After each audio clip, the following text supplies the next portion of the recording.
Sejam bem-vindos novamente. Então, esse é o nosso canal, Instituto Gaudiya Vaishnava de Educação, situado em algum lugar do mundo. Meu nome é Mahakrishnanam e, como vocês já estão cansados de ouvir, o objetivo desse canal é fazer comparação entre o conhecimento, o pensamento ocidental acadêmico e a sabedoria milenar dos Vedas, por meio de livros como Srimad Bhagavatam, Bhagavad Gita, pelo viés da Gaudiya Sampradaya, da interpretação de Sri Chaitanya Mahaprabhu sobre os Vedas, sobre o Vedanta.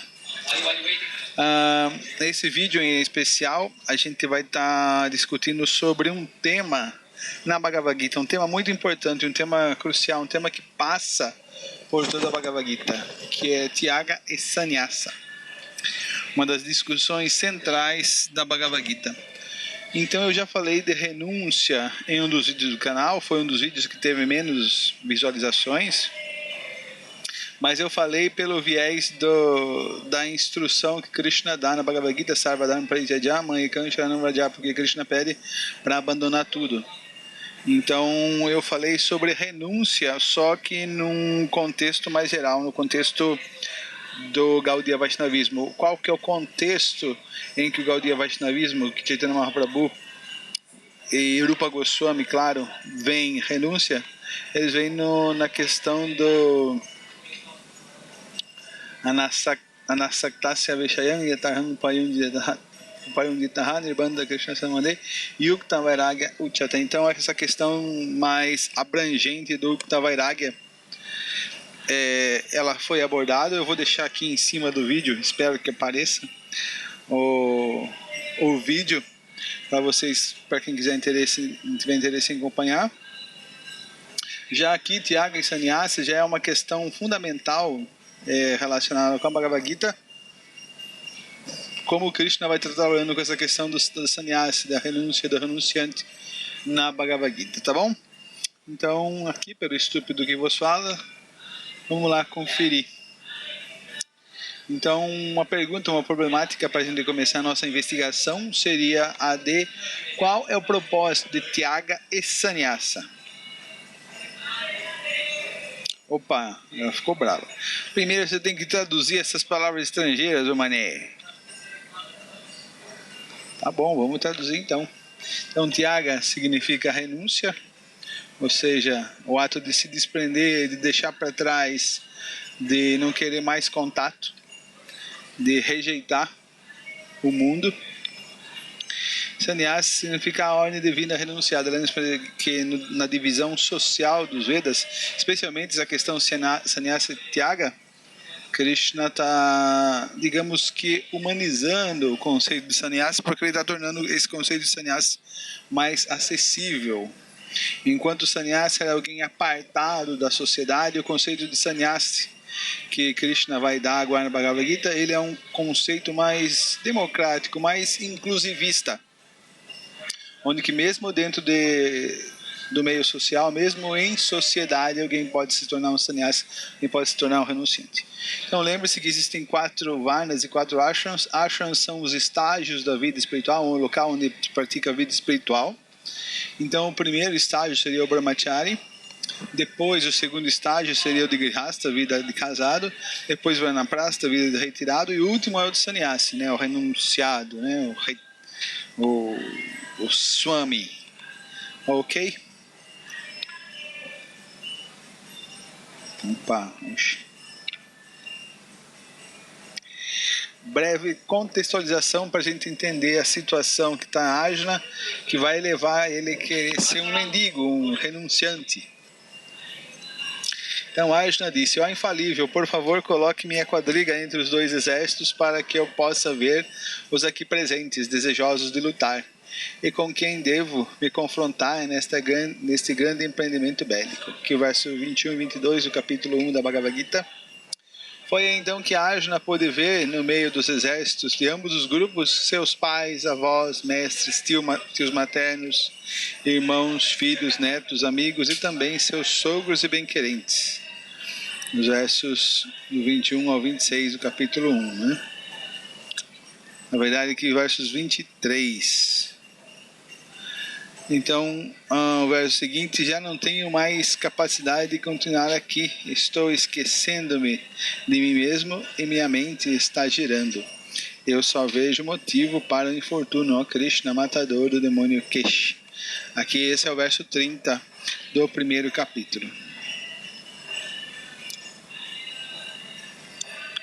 Ai de mim, como é estranho que estejamos nos preparando para cometer atos de extremamente pecaminosos, levados pelo desejo de desfrutar da felicidade régia, estamos decididos a matar nossos próprios parentes. Então, Arjuna, apesar de ser o maior guerreiro de sua época, conseguiu empatar na batalha com o Sr. Shiva e ganhou uma arma chamada Pashupata Astra. Então, Arjuna era extremamente competente como guerreiro, era extremamente habilidoso, extremamente qualificado como guerreiro. Aquela batalha, devido aos atos atrozes de Duryodhana e seus irmãos, apoiados pelo pai de Tarastra, também era uma batalha justa. Então, para um kshatriya sempre é desejável, né, ele participar de uma batalha justa, e aquela era uma batalha justa. Só que, o que Arjuna está dizendo aí? Ele está dizendo que, vamos meu filho, ele está dizendo que eles iam cometer esses atos abomináveis, levados pelo desejo de poder, né, de conquista, e eles iam matar os parentes. Então, quem é que estava daquele lado, né? Aqui Arjuna se lamentando.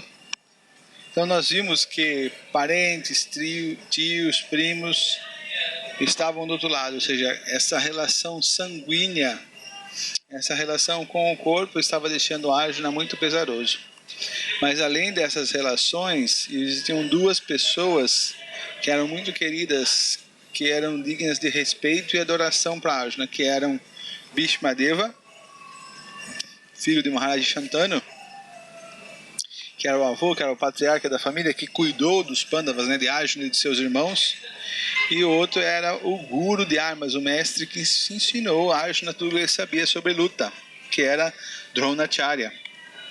Então, como é que Arjuna, de acordo com os códigos morais, de acordo com os códigos védicos do Dharma, ele podia atacar essas pessoas?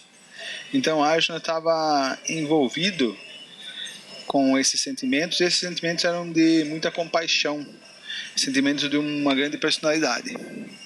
Porém, esses sentimentos são muito elevados do ponto de vista material, do ponto de vista das relações corpóreas. Quando você acredita que eu sou esse corpo, que eu sou João, que eu sou Maria, que eu sou José, que eu sou homem, que eu sou mulher, que eu sou brasileiro, que eu sou americano, que eu sou hindu, que eu sou muçulmano.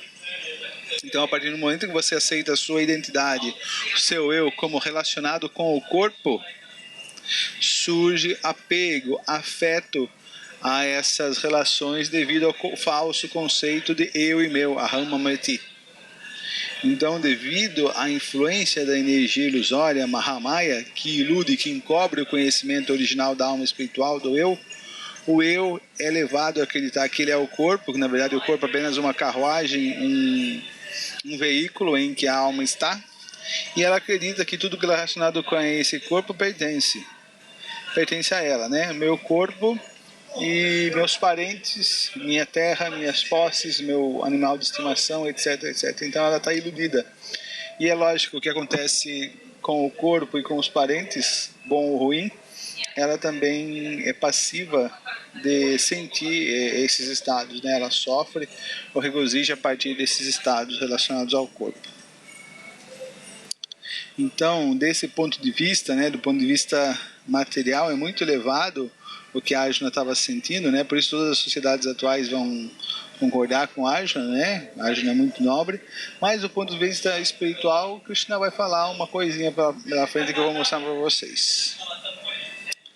Então, Arjuna aqui continua: é preferível viver mendigando neste mundo a viver à custa das vidas de grandes almas que são meus mestres, Drona e Bhishmadeva. Embora desejem conquistas terrenas, eles são superiores. Se forem mortos, tudo o que desfrutarmos estará manchado de sangue. Então aqui o comentário de Srila Prabhupada, o verso 31. Então ele decidiu ir para a floresta, onde, cheio de frustrações, ficaria recluso. Mas como kshatriya, ele precisa de um reino para a sua subsistência, porque os kshatras não podem envolver-se em nenhuma outra ocupação. Mas Arjuna não tem reino algum. Então aqui fica bem claro, né? Nesse verso 5 do capítulo 2, é preferível viver mendigando. Então aqui Arjuna demonstra toda a solução que ele queria encontrar. Então, através da sua mente, através da sua própria deliberação confusa no momento, ele queria o quê? Ele queria abandonar aquela luta, né, onde ele teria que matar os seus parentes queridos, e ele queria viver como um mendigo na floresta. Prabhupada corrobora isso, né? Só que essa posição é totalmente contrária, totalmente religiosa à posição do Kshatra. Qual é o dever? Qual é a religião para o Kshatra? É lutar numa batalha justa, que era o caso da batalha de Kurukshetra. Então, diante dessa lamúria, diante dessa atitude compassiva, elevada de Arjuna, qual foi a reação de Krishna? Olhem só. Shri Bhagavan Vacha Ashochan Anvashochastvan Pragyavadanscha Bhashase Gatasuna Gatasunscha Nanushochanti Panditaha. A Suprema Personalidade de Deus disse: ao falar palavras cultas, ao se colocar como um pandita, como uma pessoa erudita, você está se lamentando pelo que é digno de pesar. Você está falando só tolices, só besteira, meu filho. Sábios são aqueles que não se lamentam nem pelos vivos nem pelos mortos. Então aqui Krishna dá um clássico tapa com luva de película no rosto de Arjuna. Arjuna estava tentando sensibilizar Krishna, dando argumentos sociológicos, religiosos, em termos de prazer dos sentidos. Então, argumentos materiais. Krishna fala, do ponto de vista material, você está falando essas coisas muito elevadas, mas do ponto de vista espiritual, você está falando só besteira. Por quê? Porque sábios, quem tem verdadeiro conhecimento, são aqueles que não se lamentam pelos vivos, porque a alma espiritual é ádia, não nascida, sempre eterna, sempre existente e primordial.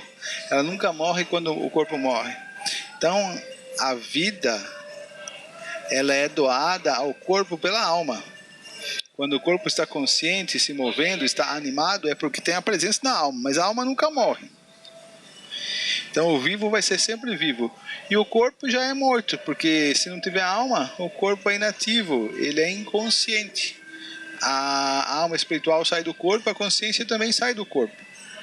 Então por que você vai se lamentar pelo corpo que já é morto? Porque você vai se lamentar pelo vivo que é sempre vivo, nunca vai deixar de viver. Então veja como a oposição de Arjuna era ilusória, era confusa, como ele não tinha conhecimento transcendental. E é exatamente esse conhecimento transcendental que Krishna vai entregar para o nosso querido amigo Arjuna. Então, para a gente poder entender essa questão mais aprofundada que a gente está investigando aqui, de Sannyasa e Tyaga, então a gente deu a introdução, né, como Arjuna queria se tornar um mendigo, indo para a floresta, que não é a posição de um kshatriya. O kshatriya ele tem que reinar, ele tem que liderar a turba, as pessoas, e não viver como um mendigo na floresta. Essa é a posição mais adequada a um brahmana. Então, para entendermos a definição de sannyasa, de tyaga, né, que a Arjuna esboça o desejo de se tornar um tyaga, né, um renunciante, né, fugir do seu dever. Então, vamos aqui dar a definição de sannyasa védico, né, como que era antes da Bhagavad Gita de Krishna. O princípio renúncia sempre existiu, e mesmo hoje em dia, para alguém que quer alcançar a autorrealização, moksha, é necessário dois elementos: Jnana, conhecimento sobre a alma espiritual, e Vairagya, renúncia ao mundo. A questão é que a contextualização, como é aplicado esses conceitos, essas qualidades, como é que o homem age, isso está de acordo muito com as eras. Lembra-se, o homem de Satya Yuga é diferente do homem de Treta Yuga, que é diferente do homem do Dwapara Yuga. Então o processo da religião Dharma, lembra-se, já em Satya, Dwapara, Tetra, eles são diferentes. Por quê?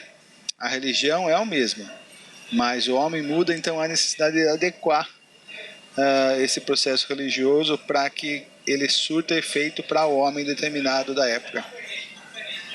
Então, essa questão de sannyasi sempre existiu e aqui vai ser adequada por Krishna. A grande questão é quem é que faz essa adequação. Essa é uma grande discussão para isso com agora. Quem é que pode fazer a adequação dos princípios religiosos que já foram filtrados, catalisados para nós ocidentais, homens contemporâneos, por Srila Prabhupada, Sri Bhaktivedanta Swami Prabhupada. Aqui na Bhagavad Gita, essa adequação está sendo feita pelo próprio Krishna. Mas quem será que realmente é qualificado para adequar esses princípios religiosos? Eu prefiro humildemente seguir Srila Prabhupada por um longo tempo. Para entendermos a reformulação dos conceitos de Tyaga e Sannyasa que Krishna está promovendo na Bhagavad Gita, é importante entender a noção clássica do Sannyasa védico. Então aqui eu estou chamando o Srimad Bhagavatam. Quando você cita o Srimad Bhagavatam é a deliberação máxima sobre o conhecimento védico, né? É o fruto maduro da árvore dos Vedas. Então aqui eu estou apelando para Kapila Shiksha, né? Especialmente a passagem que Kardama Muni vai tomar sannyasi após gerar 9 filhas e um filho, a Suprema Personalidade de Deus, o Sr. Kapila. Então aqui Kardama Muni falando: hoje tenho algo a pedir-te, a ti que és o Senhor de todas as entidades vivas. Como acabas de me liberar de minhas dívidas com meu pai, todo ser ele tem dívidas, né, com os pais, com os sábios, com a terra, etc, né? Quando ele se liberta do enredamento material, ele se livra dessas dívidas, né?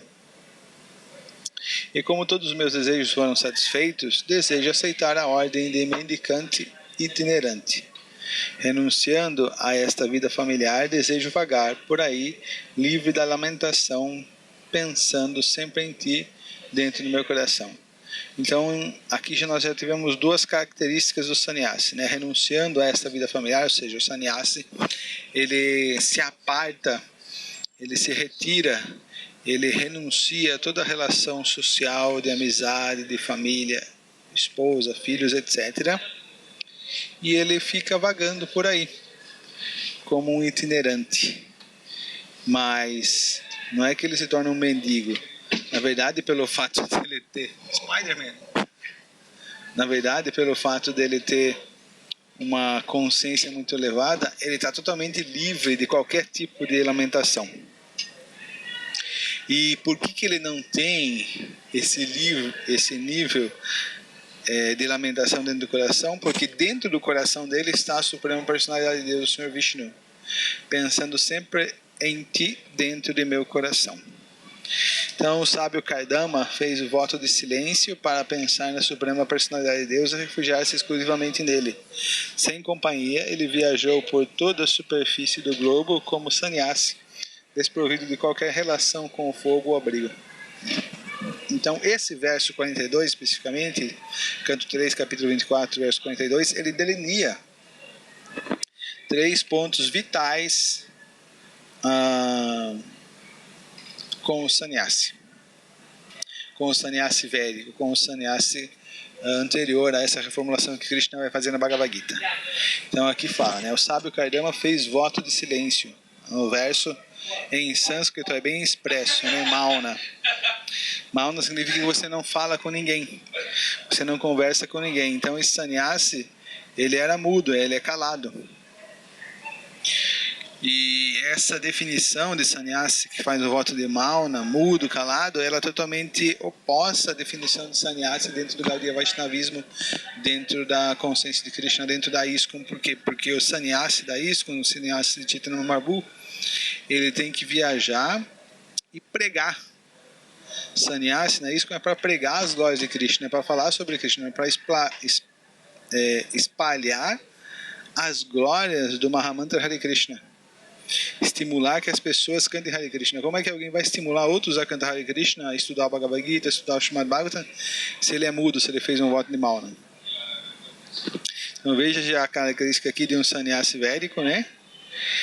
Então ele viaja sem companhia, ou seja, sem discípulo, sem servo, sem nada, ele está sozinho.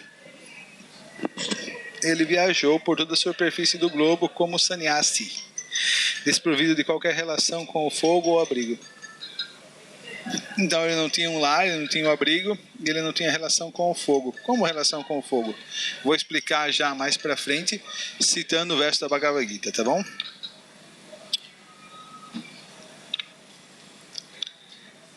No slide anterior vocês viram um sannyasi, né, com Danda, mas aquele era o Yudhishthira Maharaj.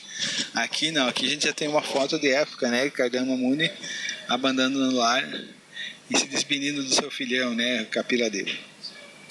Assim, aos poucos, o falso ego da identidade material deixou de afetá-lo. Aqui são as consequências, o resultado de se tomar sannyasi. O que acontece se alguém toma sannyasi? Vira louco, mendigo? Não.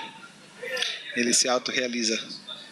Então, aos poucos, o falso ego, a noção de eu com relação ao mundo e ao corpo material, deixou de afetá-lo e ele livrou-se de toda afeição material. Imperturbável, igual com todos e sem dualidade, ele realmente podia ver-se a si mesmo também, como alma espiritual, né? Sua mente introverteu-se e estava perfeitamente calma, como um oceano sem ondas. Então aqui é o resultado de alguém quando toma seriamente sannyasi e vai, de maneira muito estrita, cumprir esse voto. Então esse resultado, esse tipo de resultado aqui é o mesmo que um sannyasi do Gaudiya Vaishnavismo, um sannyasi da ISKCON alcança quando ele pratica corretamente o ashram de sannyasi. Agora lembra-se quando eu falei sobre o fogo, a questão do fogo, que ele viaja, ele não acende nenhum fogo, não tem relação nenhuma com o fogo e não tem lar, ou seja, não tem lar. Nisso até hoje mesmo no sannyasi da ISKCON ele não tem lar, né? Subentende-se, ele sempre está viajando, estimulando os yatras, né? Estimulando os templos, né? Estimulando os devotos ao redor do mundo e fazendo novos devotos também. E a relação com o fogo, olha só que interessante, né? A Suprema Personalidade de Deus disse, aqui no verso 1 do capítulo 6, aquele que não está apegado aos frutos do seu trabalho, aqui Krishna já dá a definição que ele quer pôr sobre sannyasi, né? Aquele que não está apegado aos frutos do seu trabalho e que trabalha conforme sua obrigação, está na ordem de vida renunciada e é um místico verdadeiro, e não aquele que não acende nenhum fogo nem cumpre dever algum. Então existem deveres, né, para os Vaishyas, Kshatriyas, Shudras, os Brahmanas, eles têm seus deveres específicos, especialmente no Grihastha Ashram. Então o chefe de família, ele tem o dever de fazer 5 tipos de cerimônias, 5 cerimônias de fogo. Para quê? Para se purificar. Porque na vida material a gente acaba, mesmo inconscientemente, cometendo muitas atividades pecaminosas, né, matando insetos, outros seres, etc. Então essas cerimônias relacionadas aos semideuses são para autopurificação. Como é que você faz essa cerimônia? Acendendo um fogo em águia. Então aqui Krishna está falando o quê? Não aquele que não acende nenhum fogo. Então o sannyasi védico para de fazer essas cerimônias, essas pancha alguma coisa e águia. Ele para de realizar essas cerimônias e ele não tem nenhum contato com o fogo. Outra coisa, para que é usado o fogo? O fogo é utilizado também para cozinhar. Então, o Grihastha ele cozinha arroz, cozinha dal, cozinha chapatis. Então, ele cozinha alimentos saborosos e pode consumi-los.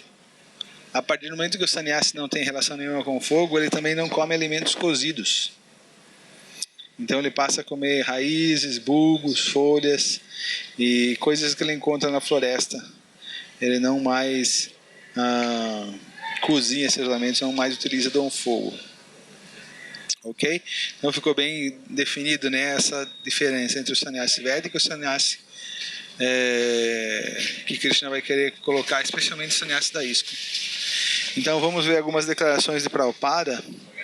Prabhupada vai falar sobre o propósito do sannyasi, especialmente o sannyasi da ISKCON, o sannyasi Gaudiya Vaishnava, né?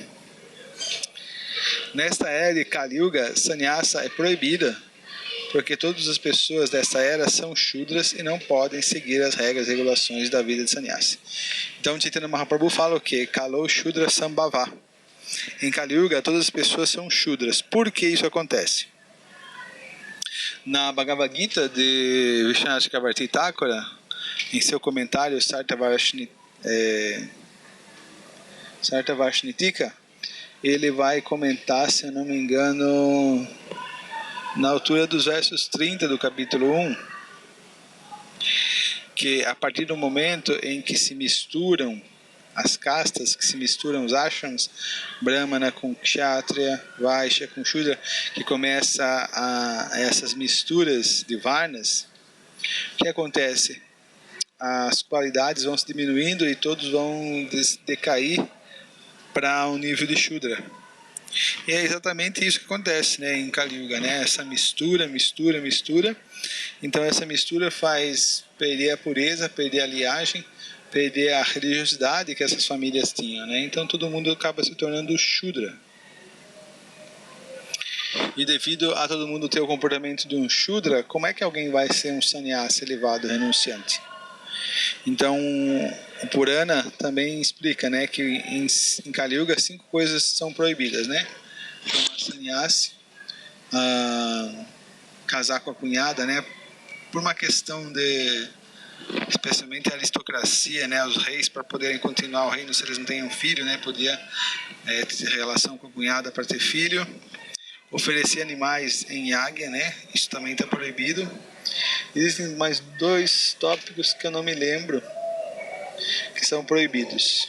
E, lógico, tomar sannyasi, né, é um deles. Então, após Chaitanya Mahaprabhu tomou sannyasi, mas após Chaitanya Mahaprabhu, a gente pode ver que os líderes do nosso movimento, como Jagannatha Das Babaji, Bhaktivinoda Thakur, Gorakshor Babaji, eles eram babajis, eles não eram sannyasis.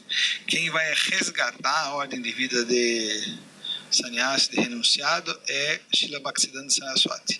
Srila Prabhupada, seguindo seu mestre espiritual, ele vai dar sannyasi para os membros do seu movimento. Por quê? Porque as pessoas vão ouvir muito mais, vão dar atenção, vão dar respeito muito mais a um sannyasi do que a uma pessoa comum, né? As pessoas em Kali Yuga, especialmente, elas dão muita atenção a símbolos, a imagens, né? Elas gostam de idolatrar uma posição, um posto, etc. Então, para pregação, se aceita sannyasi, além do que a pessoa vai viajar para pregar. Sannyasi na ISKCON significa pregação. O sannyasi vai pregar as glórias de Krishna, vai pregar sobre os santos nomes, vai pregar sobre o Srimad Bhagavatam e a Bhagavad Gita. Observa-se comumente que os ditos sannyasa são viciados em disparates. Aqui Prabhupada falando sobre os sannyasis de Kali Yuga, né?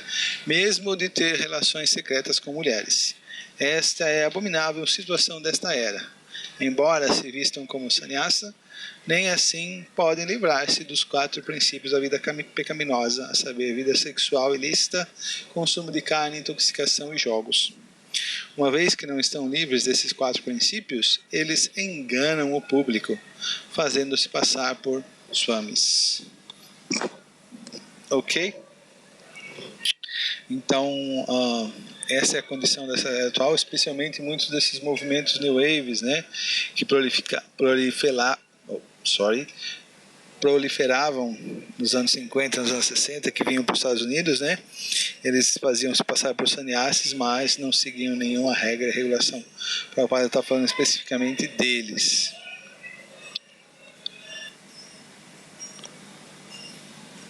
Então, continuando, Prabhupada também fala sobre a sannyasi de Kali Yuga, né? Agora especificamente, né, sobre o sannyasi da ISKCON. O principal objetivo da vida de sannyasa é viver constantemente na companhia do Senhor Supremo. Na verdade, esse é o princípio geral, né? Mesmo o sannyasi védico anterior tem esse princípio. Então vejam que o princípio geral é mantido, mas o sannyasi é adequado à época, à era de Kali, né? Isso feito pelo seu próprio Senhor Krishna, por Srila Bhaktisiddhanta Saraswati, etc. O principal objetivo da vida de sannyasa é viver constantemente na companhia do Senhor Supremo, seja por pensar nele dentro do coração ou por ouvir sobre ele através da recepção auditiva. Nesta era, ouvir é mais importante do que pensar. Shravana é mais importante do que Smarana, né? Porque nosso pensamento pode ser perturbado pela agitação mental. Mas se nos concentrarmos em ouvir, seremos forçados a associar-nos com a vibração sonora de Krishna. Krishna e a vibração sonora Hare Krishna não são diferentes assim. Se alguém vibrar bem alto Hare Krishna, será capaz de pensar em Krishna imediatamente.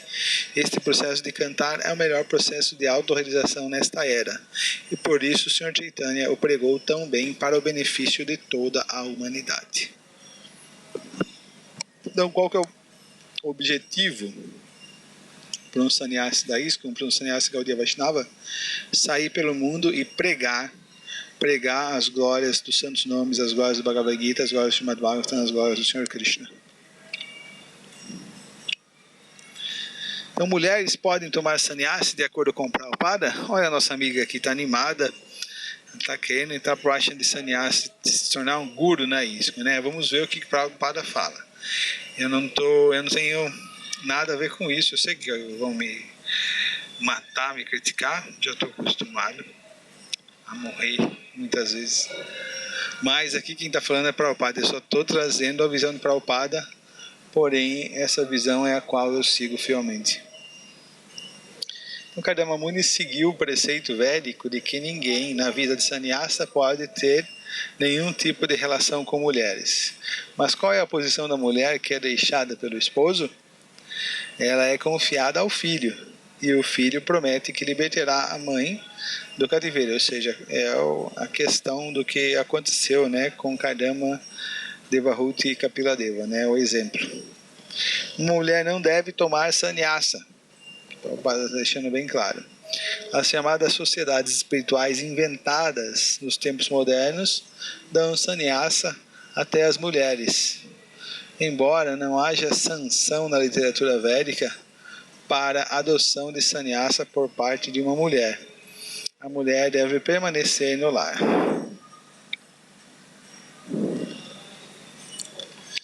Resumo do problema para o Prabhupada. Aqui a gente já mudou o tema, né? Eu fiz só um parênteses para mostrar a visão do Prabhupada sobre a questão de sannyasi para mulheres, como está nessa parte do Bhagavatam. Lembrando que o Bhagavatam é a autoridade máxima no que Prabhupada falou, porque Prabhupada está falando para a sociedade em geral, não está falando para alguém em particular, como nas cartas, nas aulas, etc.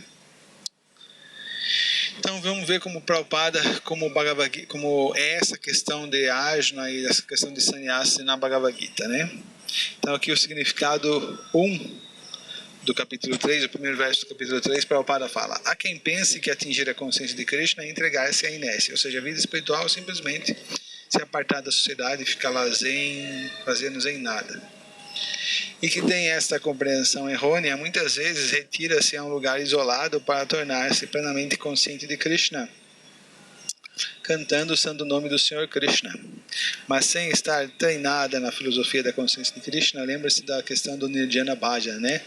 Simplesmente você vai para um lugar isolado e fica cantando Hare Krishna. Prabhupada não apoiava isso de maneira alguma. Prabhupada fala o quê? Durante a vida trabalhe duramente e depois samadhi. Mas sem estar treinada na filosofia da consciência de Krishna, não é aconselhável que a pessoa cante o santo nome de Krishna num lugar isolado, onde acabará conseguindo apenas a adoração barata do público inocente. Arjuna também achava que a consciência de Krishna, ou Buddha Yoga, a inteligência espiritual, a inteligência que propicia o avanço no conhecimento espiritual, equivalia a afastar-se da vida ativa e a praticar penitências e austeridades num lugar isolado. Em outras palavras, ele queria evitar habilmente a luta. Essa é a questão. Muitas vezes, quando a pessoa quer se isolar da sociedade, da família, ele está querendo fugir, ele está querendo se esconder. Em outras palavras, ele queria evitar habilmente a luta, usando a consciência de Krishna como desculpa. Mas, como estudante sincero, ele apresentou o assunto diante de seu mestre Krishna e perguntou-lhe qual seria a melhor atitude a tomar. Então, essa última frase é fantástica, porque Prabhupada mostra a grande virtude de Arjuna como um devoto de Krishna. Então, as pessoas, geralmente, quando elas encontram problemas, dilemas, dificuldades na vida, elas acham um jeito para resolver o seu problema, quando conseguem achar. Então elas agem interpeladas pelo quê? Pelo falso ego, pela mente. Eu vou fazer isso, vou fazer do meu jeito. Elas agem de maneira caprichosa e independente. O devoto de Krishna sempre é dependente de Krishna, sempre é rendido a Krishna. E quando ele tem alguma dificuldade, algum problema, algum dilema, algum momento difícil, o que ele faz? Não é que ele vai tentar fazer do jeito que ele acha correto, tentar ele achar uma solução. O que ele faz? Ele recorre a Krishna, ele procura Krishna. Como é que ele procura Krishna? Procura ajuda do mestre espiritual. Se o mestre espiritual não está presente, o que ele faz? Ele vai procurar nos livros de Prabhupada. Prabhupada é o nosso Shiksha Guru preeminente, a nossa maior autoridade em instrução, em refúgio. Prabhupada é o Guru de todos nós. Prabhupada pode dar refúgio para toda a nossa sociedade da ISKCON. Então os devotos sinceros, os devotos fiéis, se refugiam nas instruções de Prabhupada ou nas instruções dos seguidores fiéis de Srila Prabhupada. Então essa atitude de Arjuna é brilhante, né? Mas, como estudante sincero, ele apresentou o assunto diante de seu mestre Krishna e perguntou-lhe qual seria a melhor atitude a tomar. Aqui o significado do verso 1 do capítulo 5. Entretanto, no final do quarto capítulo, o Senhor aconselhou que Arjuna levantasse e lutasse. Meu filho, não tem moleza não, tem que encarar a vida, estando situado em conhecimento perfeito. Por isso, ao enfatizar a importância de ambos, o trabalho em devoção e da inação em conhecimento, Arjuna ainda queria ir para a floresta para ficar tranquilo. Krishna deixou Arjuna perplexo e confundiu sua determinação.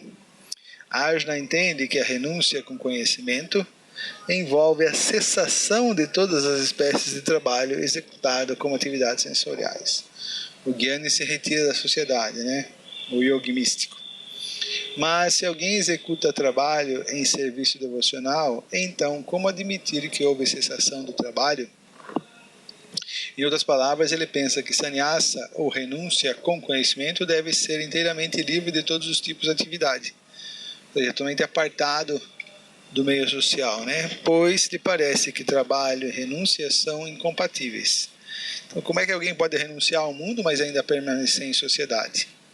Isso parece uma contradição, mas Krishna vai ensinar o segredo para se fazer isso.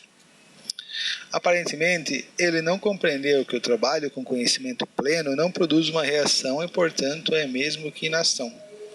Então essa inação significa renunciar aos frutos, renunciar ao nosso desejo, renunciar à nossa expectativa de ser feliz nesse mundo material.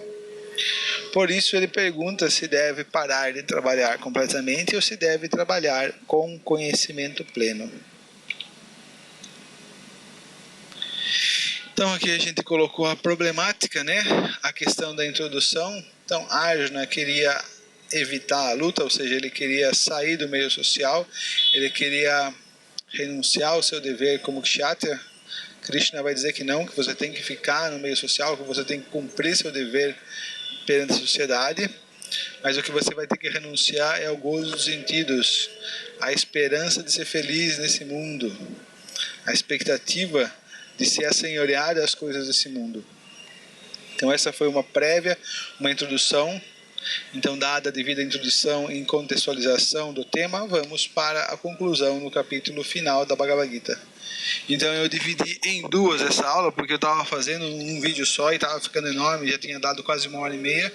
Então eu resolvi dividir em duas partes para ficar mais digerível e mais palatável para vocês, porque eu sei que vocês são muito ocupados, vocês não vão conseguir assistir um vídeo muito longo, né? Isso é tedioso, isso é chato.